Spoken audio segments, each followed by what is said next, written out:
Hi,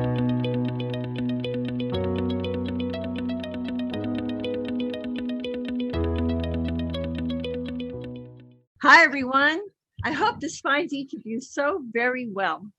I'm speaking to you from my studio in West Orange, New Jersey. Absolutely delighted to have this opportunity to interview Raina Irene, a heart, soul, and spirit practitioner whose memoir is titled Because of Josiah, the Sacred Alchemy of a Mother's Unending Bond with Her Son in Spirit. Raina will be speaking to us today from Yucaipa, California. Raina was aware of the spirit world early on in her life. When she was a teen, her older sister went to spirit, greatly impacting her views on life and what was afterward. Then, in her early 30s, after her father transitioned, she began an even deeper exploration into the afterlife. However, it was her son Josiah's sudden departure in 2017 that shifted Raina's awareness, taking her on a dynamic journey from heart-shattering grief to the stunning realization that their bond is unbreakable and still thrives. With Josiah serving as her teacher, Raina has learned to recognize, interpret, and respond to the messages received from loved ones in spirit. She now works with mothers who also have children in spirit, helping them to understand that communication with their child is not only possible, but happening all the time. I'm looking forward to talking with Raina about her grief journey with her son in spirit, her healing circles, why she believes healing is important to everything we do, and more, in what is surely going to be an inspiring and touching interview. Hey, Raina, a warm welcome to Grief and Rebirth podcast. Thank you for having me. My pleasure. My pleasure. Let's start with this question. Please tell us how the loss of both your sister and dad impacted your views on life, and what was afterward, before your son Josiah transitioned. Well, when Joanne went to spirit, she was 30 and I was 15. And, as a young girl, I looked up to her as a goddess, like watching her put on her makeup. And I just didn't understand like how that happened so fast and how she could just disappear from me. And of course, my parents were left to deal with that. Back in the 70s, I think it was the 70s, earlier on, we didn't talk about things. We didn't go to counseling. And so my mother and father, my father, who was a physician, also was like, I couldn't fix my daughter. She had lupus. And back then there was no, cure like they do now. They can, put it at bay. And so I had to look on for, like an exploration for myself. And I was 15. And so, the 70s, and it got a little tiny wild, but that lasted like a minute and a half because that wasn't going to fix anything for me, and my brother married this gal named Becky, and Becky had a woman, an older woman, who did oracle cards, and she did them with just the deck of cards, like a regular deck of cards. And I began going to see her, and I thought she had the funniest last name. Quick story. You can tell any quick stories. Go ahead. Like all my children, like I thought, Mrs. Elkins, that's so weird. I didn't, no relation, but I ended up marrying an Elkins, and my children were all Elkins. So it was just very ironic. So I started to search and inquire, and I would have dreams of like sand dunes, and I would wake up thinking, knowing that it was like something spiritual, and just always looking for that higher perspective on everything. And even even as an adolescent, that deeper perspective, and as an adolescent, sometimes it's hard to get to. So I can look back now and see what I was doing, but then I had no clue, Now, when my father, I was 33, and I worshipped the ground my father walked on. And it was devastating. Like, just as a young girl, you know, I was devastated. Was it a sudden death? Was it a sudden transition? No, my parents had me later in life, but he had emphysema, and you know, the physician, you know, and he just, you know, his lung capacity just was failing and failing and failing until it finally failed. He was 72.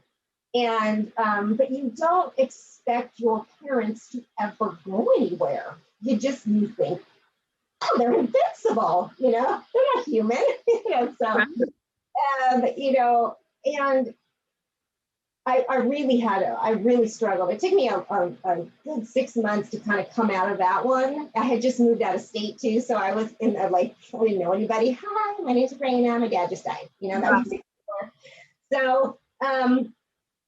So I just was looking at small children, and I was like, Dad, I need you to like be here, and I need your guidance still. So I kept looking to him for that wisdom. And so I would ask him something, and I just felt like what dropped in my head, my dad would, you know, that's my dad.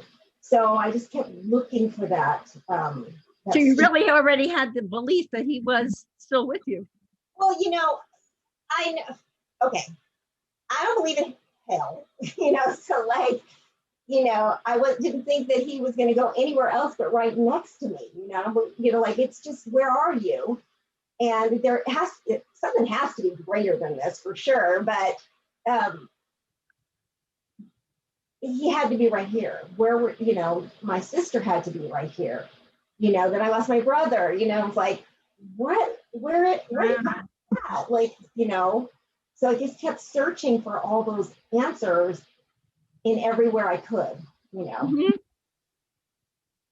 And then your son Josiah, who was an inquisitive child, a talented artist, performer, and healer, you got a devastating phone call about him that turned your world upside down. What was your relationship with him like before that phone call? Just close, you know, 2-3 phone calls a day. When he was my baby. He was your youngest of 3, right? He was your youngest child of 3.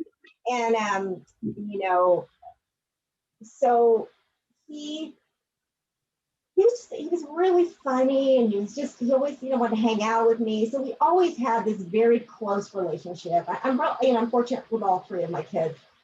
Josiah was, when he was 2 days before he turned 20, he was diagnosed with Hodgkin's lymphoma. So he was already into circus arts, and, you know, he's very artsy fartsy already. But by then he had gone to Cal State Fullerton, and he was doing theater design.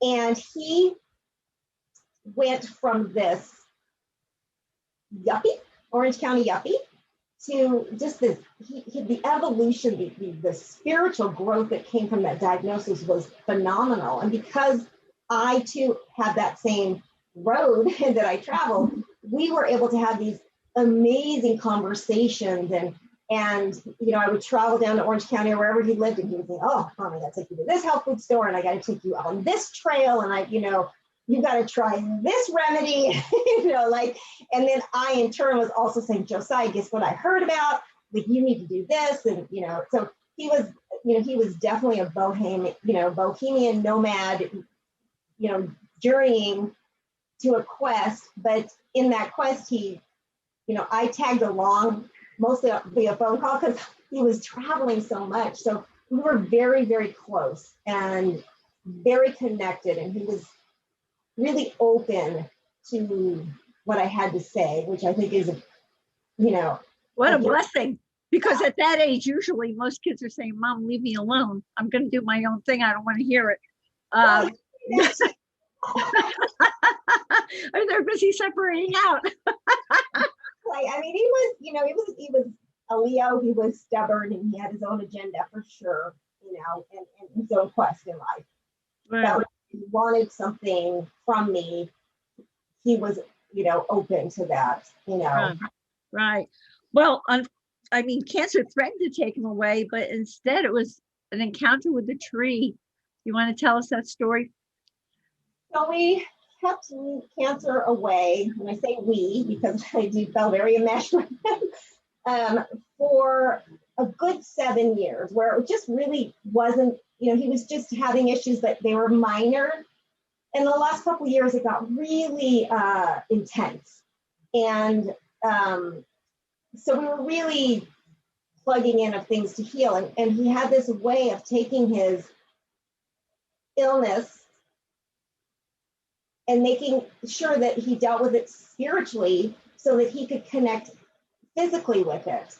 And so he would get these bouts and he would get ill, and then he would like get better. And then it was like miraculous. Like you are, I just always said, you're magic. So the last summer was brutal, and it really was probably the worst situation I had seen. And I already had emotions around her. You're leaving me. You're going soon. Of course, you had to be grieving him, starting to grieve already with those feelings. Years of it, yeah. So I was all, you don't want to think that, you don't want to put that belief before you, but there's an undercurrent that rides in the, there's some things you can't deny. And it's not what I wanted, but I didn't know, because, I don't care how psychic you are, you just can't really predict that, And so he had been down at the house, and he, was talking about borrowing his friend's motorcycle. And my husband's like, the last thing you need is a motorcycle. He wanted to buy that motorcycle. And he didn't tell me that he was going to go ride a motorcycle, but he was all alone. It's really a bizarre, not bizarre, I guess that's a good enough word. He was on a motorcycle, and he was all alone, and he came around a curve and hit a tree. Mm-hmm. And nobody was there. So I don't know what happened, except what he showed me after was like that I really believe this, and I wrote about it, and it's in the book, that I really believe he just, and I don't know why he looked to the left, because that's what he did in my mind. Looked to the left, and he saw that portal, and there was, the most magnificent thing he'd ever seen. And he was like, well, I'm an elf optimist, I'm going that way. And but the irony that, as I went through all his drawings and stuff, I saw trees and everything. We're all connected to the trees and mm-hmm. life, and he had the Kabbalah tree of life tattooed on him, and he made this tree behind me, and that the irony, that he went back to, I think, where he came from, and I had to make some peace with that. So the motorcycle hit the tree. Okay. It physically took his body, but it's sounding like his soul already was leaving. That was just his time. Yeah. I had been like having this, like I do it up the arms, like, oh my gosh, this is going to happen. And then all of a sudden this happens. So it's kind of like I was sandwiched in this energy of like, what just happened here? What's the deal? Right. So this happens, even though you were sort of already grieving him if you lost him to cancer, but now you lose him this other way, and your grief is just heart-shattering, how you deal with that. So you want to talk about that and what it was like for you when Josiah reached out to you from the other side to let you know he was not only happy and healthy, but he was healed and whole on the other side? Wow. The very first thing, I got a message on instant message, and wanted to call me, and they told me he was in a motorcycle accident, and I ended up having to call this hospital up in San Jose, and I'm up in Northern California, I'm Southern, and the doctor, said what he said, and I don't know what he said, because I literally just phoned to my husband, and I just turned into a mist. And, I reappeared outside. I walked into the backyard, and just the truth of the matter is what I wrote in that book. All I said was, where are you? Where are you? Where are you? You have got to show me where you are. I cannot do this without you, period. So if I don't know where you are, I got to go with you, and so I laugh now, but it wasn't funny. And I'm sure that so many people listening to this can totally relate to what you were going through. My goodness. Yeah. It was hysterical. And I'm sure I fainted and all the things that happened, and, to make the phone calls to the, his siblings and his dad, and, all those things. And it was hard, and, and I knew that we were so connected, and there was just no way that he couldn't be here. It wasn't going to happen. And, in the immediate moments, it's hard to see anything because you don't have any eyes. Like, you don't have eyes, everything just dissipates on you. And so, but it wasn't long, because first of all, as I was writing the book about when I heard about it, where he showed me, Mom, do you remember me calling you right then and your feelings? So I know that he told me he was leaving as he was leaving. So, but I was in the middle of the crowd, so I didn't really recognize that. So it was a few days later when I was outside, and a friend said, there's a magenta glow around you. And, use rose oils because it's the highest vibration of love. And what'd she say? And then a butterfly came. And so everyone left, and husband went to sleep, sister went home. It was quiet. It was the first quiet moment I had. And I came back into my healing room where I am now, and I said, you have to speak to me. How are you going to speak to me? And I felt called to pull a couple decks of cards. And one of the cards was this woman with roses in her hair and a magenta glow around her. Oh, wow. And then recently I watched some afterlife thing, I can't remember what it's called, and they talked about when children leave, they have a magenta glow. Blew my mind. I'll find that if you get hold of me, what that is. So then the next day, there was a butterfly in the tree that we called over that stayed there and showed us. I could see there was a blemish on the right side, and one of the lights were gone on the left. And my daughter took a picture, and the blemish was a heart. And all of a sudden, I was in this energy of, oh, he's showing us impact is on the right, something happened to his leg, and I kept, I was in this story, and my kids were all in, we're all in unison in the story. And sure enough, when we went up there, he looked beautiful, but you could see that it happened to the right. And then I told my son, look at his leg, and sure enough, his leg was wrapped. So I was like, okay, you're communicating with me.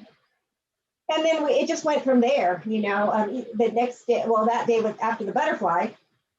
I had a dream about him. He was in my dream, and he showed me all sorts of storylines. It was kind of a crazy dream, but the beauty of it was I was able to analyze the dream and get the information he was trying to say to me, that, he hadn't fallen that far. And it was a crazy dream, and he was watching me, and he looked like he did when he was in high school. And his sunglasses on, and I was, you're right there. And then it switched scenes, and a little boy came up to me about 9-ish and said, can I stay with you? She stay with me? Like, there's no choice, you have to, And so that was amazing. And then the next morning I woke up, and there was like dimes in my shoe in the closet, and there was a dime on the massage table, there was all littered through the house. And so, and then of course at his service, there was a whole story around the birds, and it was crazy. It was crazy. Wow. He's giving you so many signs, which is what you call the alchemy of Josiah. But there's a specific sign you continually get, which is the number 22. What is that about? And tell us and there's been so many ways you've gotten that sign. Well, the 22, he left on the 22nd. So that's his ascension day, 10/22. And normally you're not going to put together, I wouldn't think, I wasn't going to put together any sign from that. I would do it on his birthday, 8/19. But it just kept happening. I kept seeing the 22, and then I was going to, he had me, it was such an alchemy around it, around these mini horses that I went and brought, and her name was Mary, and Mary Magdalene has some significance around the 22, And then his name, his middle name, David, vibrates to 22. And there was just all these different, the Merkaba. The Merkaba vibrates to 22. So as I was seeing 22, people were coming into my life to tell me another reason why this I'm doing is vibrating to 22. Wow. Standing somewhere and I would be talking about a 22 and I'd look down and it would be 22. So as I was just being aware, okay, that's what you're showing me, 22. And then as I kept going, when I would see 1022, I began to start to pause for that whole minute. I would just not move. Okay, so I love you too. And I would start to give this energy around it myself. And he started showing me, he would wake me up at 1022 and show me things. And I would be like, okay, all right. So it became a way that he could say, I love you. And then the next time I seen it, I would say, I love you more. And, because we had a dialogue of that. And which 22 is about the light of love. And it was all about love and light and energy. And I was flabbergasted, by all that. And as I was writing it out in the story about 22, I was even more blown away. Like, what am I writing here? Well, that's amazing, though. It's such a blessing and it's so reassuring. It really is. It really is. It's reassuring, It's so comforting. It's like a text message, what we did. And hi, Mom, I'm here. I love you. I'm the best. I'm letting you know I'm right here. Right here. And, there's days you're not going to notice 1022 or 122 or 222, but there's, most days, of course I do. I always see it. And I think as we put our awareness to something, then we are able to see it better and able to bring that to us and feel more comfort. I'm really real. Is this the way I want it? No, I want a real text message. I want him walking in the door, all those things. But he has affirmed to me that he's here. He was done. His karma was done. He had his path. He had his path. That's something that's a story that you have to bring to you. You have to dial that in towards you and then give it back to the world so that, you can feel that and feel some comfort in that. Right. Does that make sense? Yeah, totally makes sense. And it contributes to your journey. There's if there's an overarching theme to all of this. How has your heart, your soul, and your spirit and your life become stronger because of Josiah? Because it obviously had ramifications that leaked onto you. That was supposed to be, right?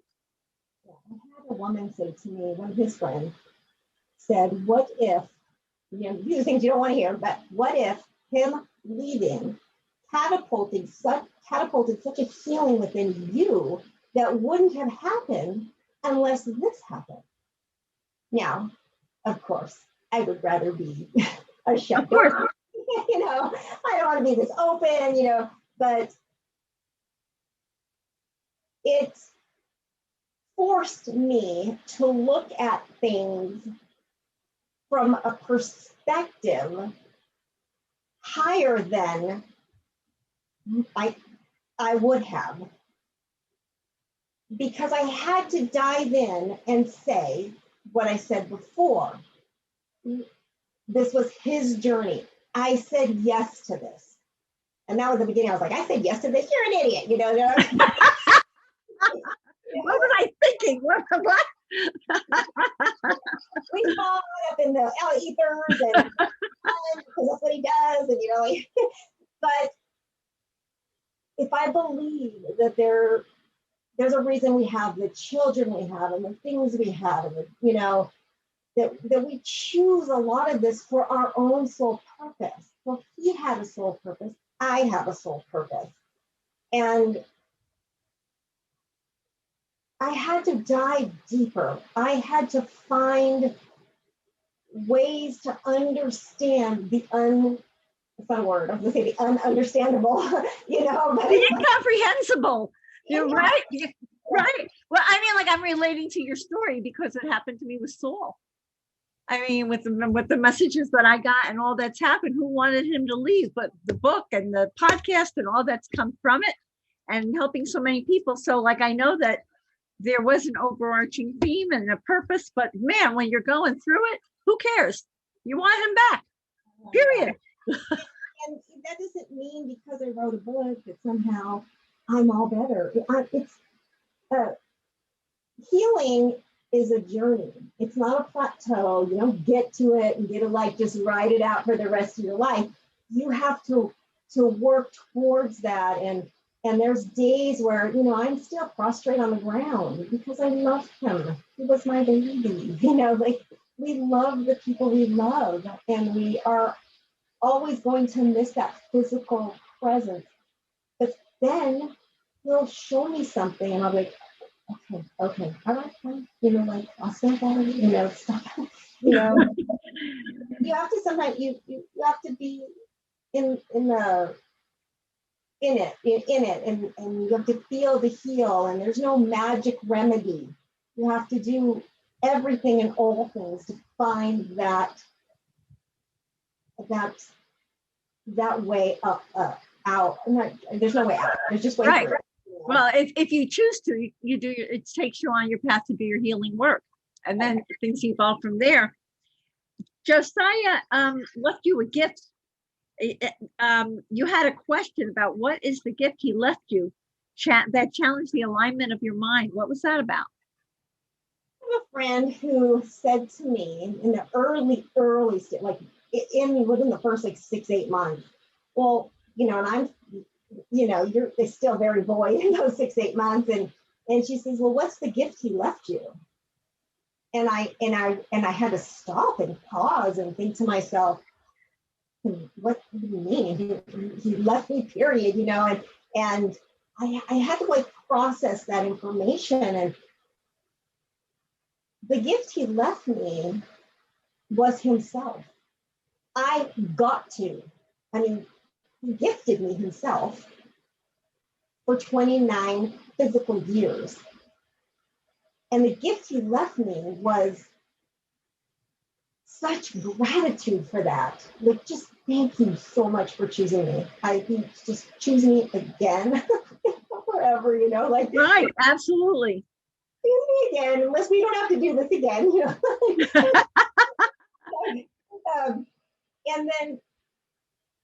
And now as I wrote that as I've gone on, it's like this droplets of wisdom and this appreciation for life in a different way.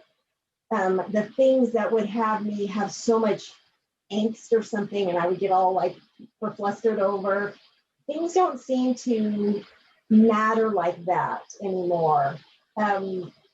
He gave me the gift of understanding the afterlife. The gifts he hasn't even dropped them all in yet.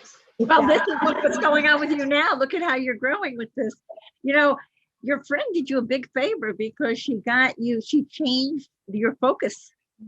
She got you to frame it in a different way. What a wonderful favor she did with you for that.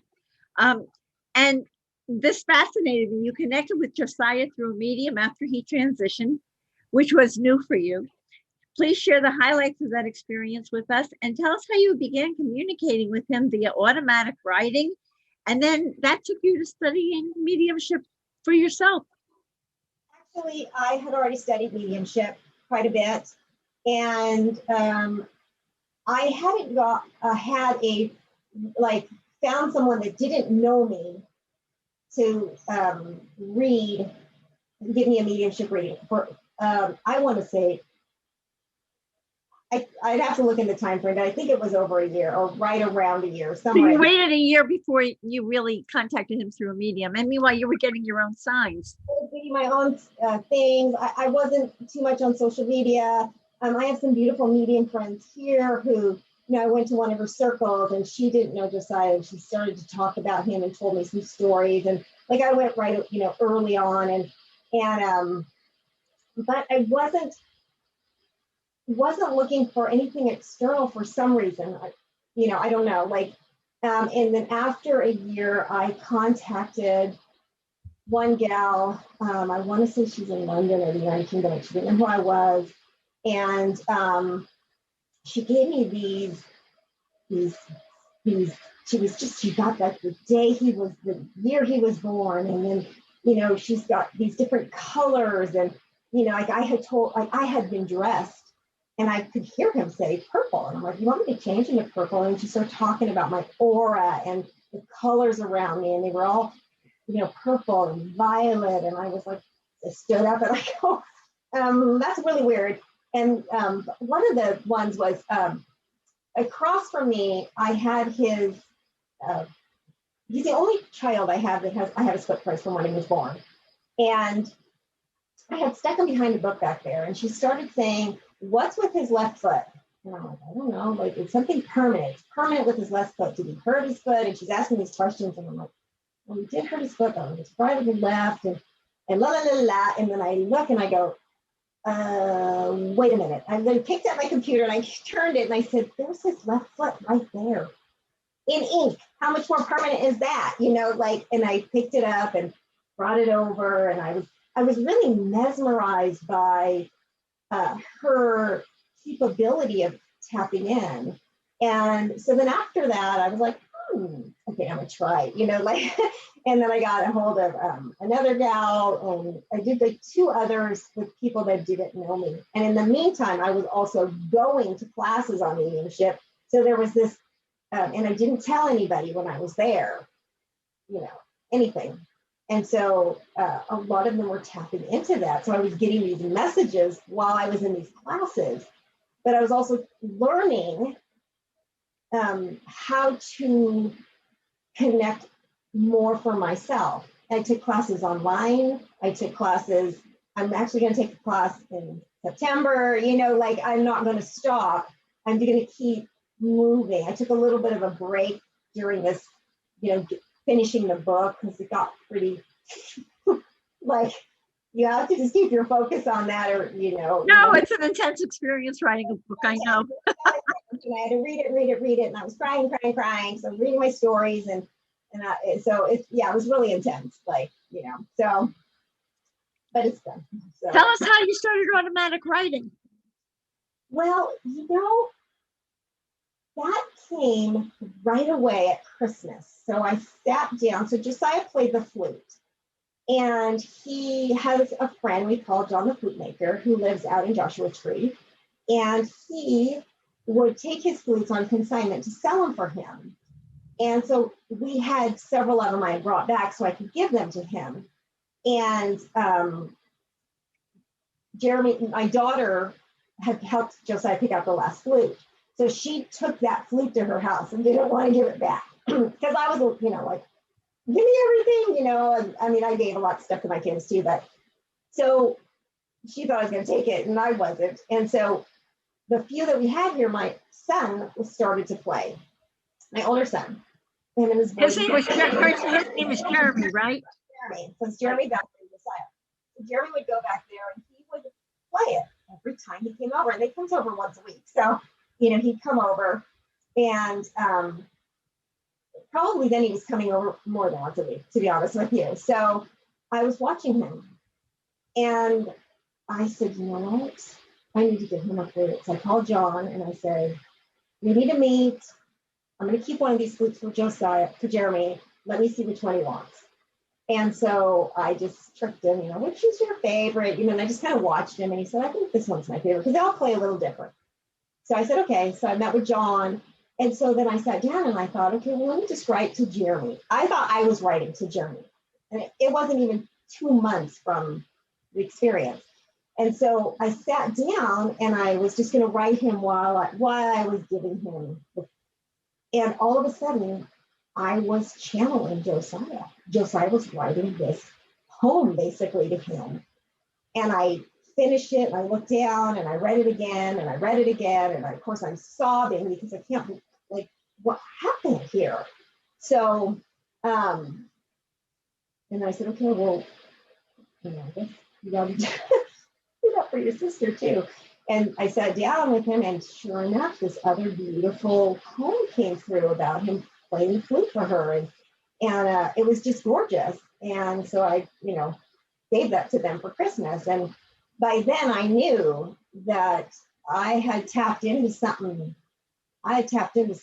And then I just started writing to him, like just, like love letters, Right. Which comes through very clearly in the book.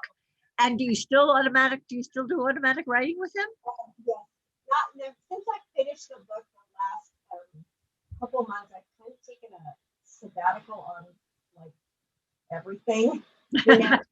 He'll say like blah blah blah blah blah, and I go fine, blah, blah, blah, blah, blah, like, and I'll write a little thing, and I like, oh, you could write another book. Raina, you are called a heart, soul, spirit practitioner. Why? How did you receive that title, and what modalities do you use? We know you can do automatic writing, but what other modalities do you use to connect people with their healing energies? So when I was going through all this, I had like mind, body, spirit practitioner, and I woke up one night with the word heart. Wait a minute. There was grief bonder. There was, my gosh, now I just lost my thought on that. I think I need to pull it up in the book.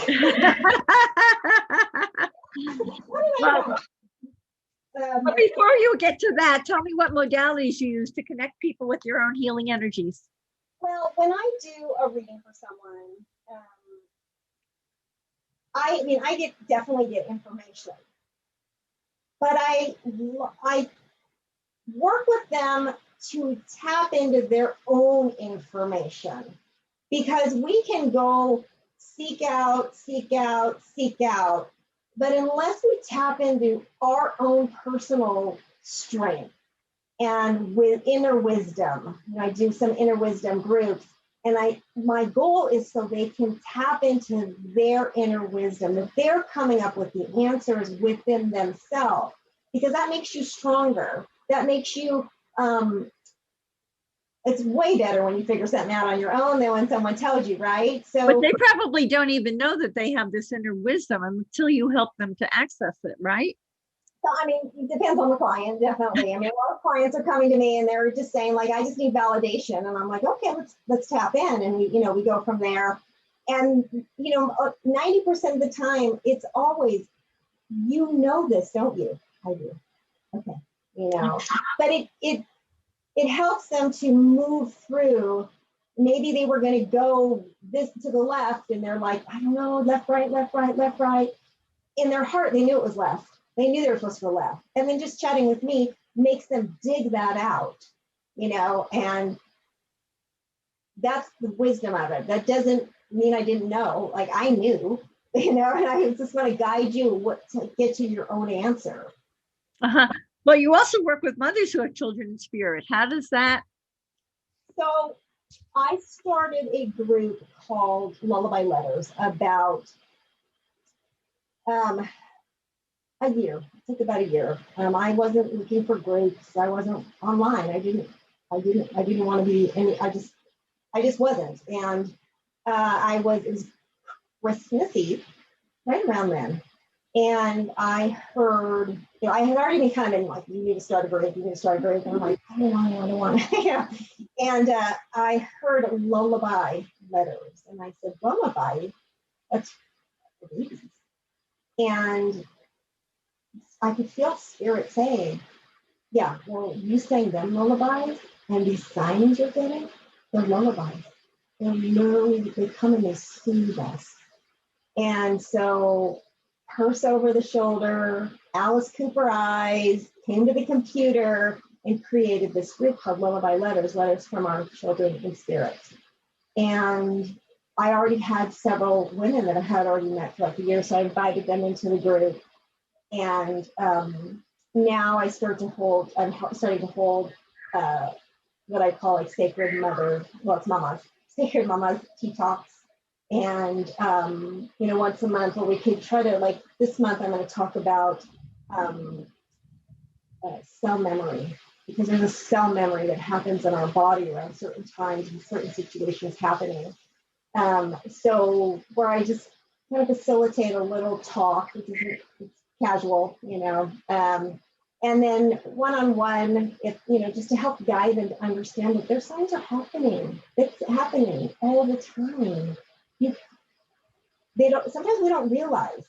We don't realize that if we're driving down the street and we see 444, that's an angel sign, that's a spirit sign. Maybe that's your number from your child or your husband or your mom or whoever is in spirit that you want. That those signs are happening all the time. I am always looking at license plates because there's a story within the energy of where you happen to go and what you happen to see. And if you're aware of that, you then know, oh, okay. I would imagine that there might be mothers listening through this podcast who might want to join your group to be able to better connect with their children's spirit. And you also have healing circles that focus on inner wisdom and healing grief. Tell us about those. So my healing circles are going to start back up. They were COVID shut down because they're in person. And so a lot of that's about a little training on psychic development, intuition, angels, afterlife, and helping my soul sisters, tap into their own inner wisdom. Grief, obviously, now is a new energy that's, we always are dealing with grief. There's grief of divorce, there's grief of losing job. So it's just an ongoing story of lifting us to a higher vibration where we can process information clearer than when we stay in that lower muddy energy, to come out of that chronic grief or blame or shoulda, woulda, coulda, or all that stuff that we that we can do on ourselves. So, right. The things we learned from preconditioning and pre-programming that kind of get transformed when you've been through something like this, right? You believe that healing is not one thing you do, but everything you do. So please explain this and tell our audience, why should healing be important for every single one of us? Well, it's not one thing you do, it's everything you do is right. So if you do nothing, you stay in that lower, muddy, chronic grief in your body, your mind, your heart. Everything's gonna, take its toll on you. So a lot of people feel like, well, if I just go to a medium, I'm gonna be all better. You have to learn. You have to go in directions that bring you joy. And I say this a lot. There's words about our situation, about grief, that have not been created. So we have a language that we have to speak because it's the words we know. But there you want to go and find different ways. So yes, you can go to a medium, but learn a little bit more about the afterlife and spirituality. Learn about Reiki, learn about botany, learn about painting, learn about things that interest you, because grief has a way of, it's literally like someone picked you up and threw you and you're like, that's cartoons and they plastered, right? Like that's kind of what happens, and you have to rebuild yourself.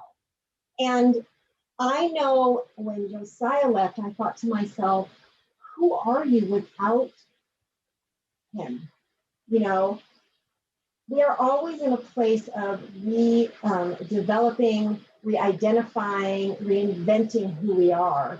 And we forget when we go through life that we like a child loves to color or wants to, whatever they want to do, their imagination is through the roof. So finding those ways, like anything that interests you, and I mean anything in the spiritual realm especially, but even in this physical place we live, if it interests you, try it. Doesn't mean you have to do it forever. You know, like if you're like, I kind of always wanted to paint a picture, go paint a picture, because that everything you do builds that within you, and those little tiny accomplishments become big, a building block of holding you up for the rest of your life.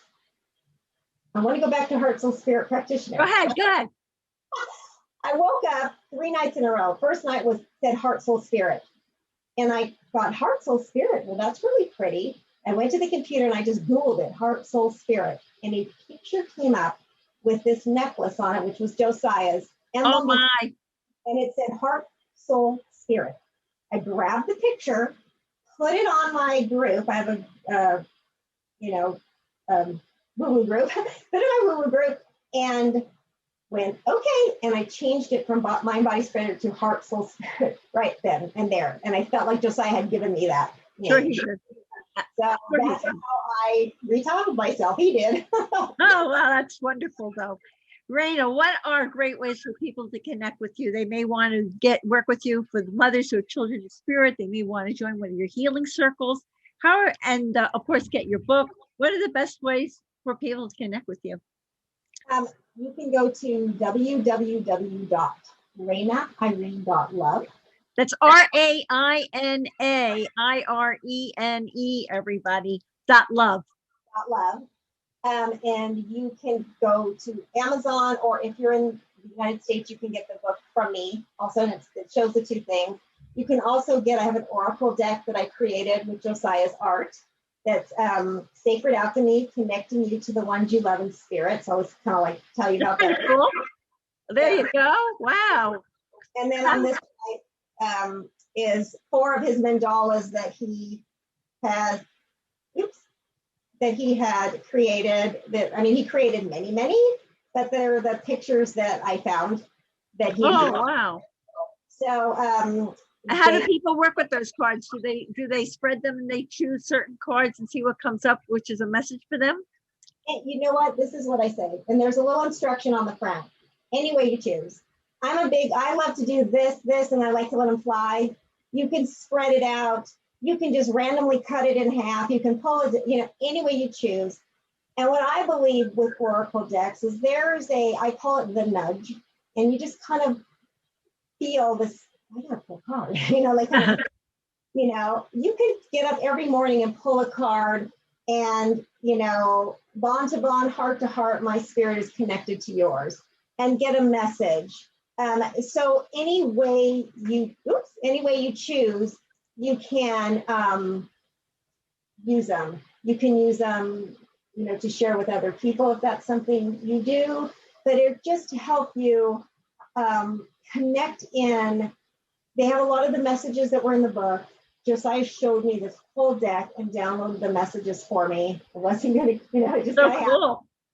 So there's a tab that says Sacred Alchemy, and you can, order them both there. I have Lullaby Letters. It just is, it's Facebook Lullaby Letters. And you'll see that it says Sacred Alchemy before it, and you'll actually see this picture on the top part like that. Right, which is right behind you. That's a beautiful. Yeah. I love the way he put the heart in the middle of the tree there. Wonderful. Yeah, he created that. He actually surprised me with that and sent it to me. And then this is his Sir wheel, because he did circus art. So he would spin in this thing like a penny. And I have a lot of cool videos of him Wonderful. On that. And also on the website, there's all the signs that I talk about in the book. Obviously, I couldn't put all the pictures, but it's on my website. You can connect with Lullaby Letters if you just want like places where I do all my woo-woo. And Raina Irene, what is your tip for finding joy in life? Now that you've gone through all of this and you've really been able to find joy again. I think it's just remembering that you're still here and they're still here. And a lot of times I stop and I pause and I said, what would Josiah want me to do? What would my mom want me to do? What would my dad want me to do? And I know the answer. And when I know the answer, I know that I can move through it and I can do whatever it is. And it is absolutely finding things that give you peace. Because what we really need is peace. Our hearts have been shattered. And in that Oriental Japanese, they take a shattered piece of glass and they weave liquid gold through it. And when it's done, when they look at it, it's more beautiful. And so I think that everything we do to find healing, to find peace, to remember love, always is liquid gold. And it's healing that piece of our heart. Doesn't mean it doesn't hurt. Doesn't mean we don't cry. Doesn't mean we don't have episodes, but it means we're moving and we're giving back to the gift that is the people that we love. Yeah, that's beautiful. Raina, what a blessing and a gift Josiah still is to you. And now he's helping you to help others. Your book, Because of Josiah, A Sacred Alchemy of a Mother's Unending Bond with Her Son in Spirit, is a deep and soulful memoir into your life and heart as a mother. I'm sure it will touch the hearts of many in our Grief and Rebirth podcast audience with its honest look at grief and the power of healing after living through the unimaginable. Thank you from my heart for this touching and authentic interview that confirms for each of us that our bonds with our loved ones continue on after they have transitioned to the other side. And here's a reminder, everyone, that you can see the show notes and all Grief and Rebirth podcast episodes on ireneweinberg.com. And make sure to follow us and like us on social at Irene S. Weinberg on Instagram, Facebook, Twitter, and YouTube. As I like to say, to be continued. Many blessings. And bye for now.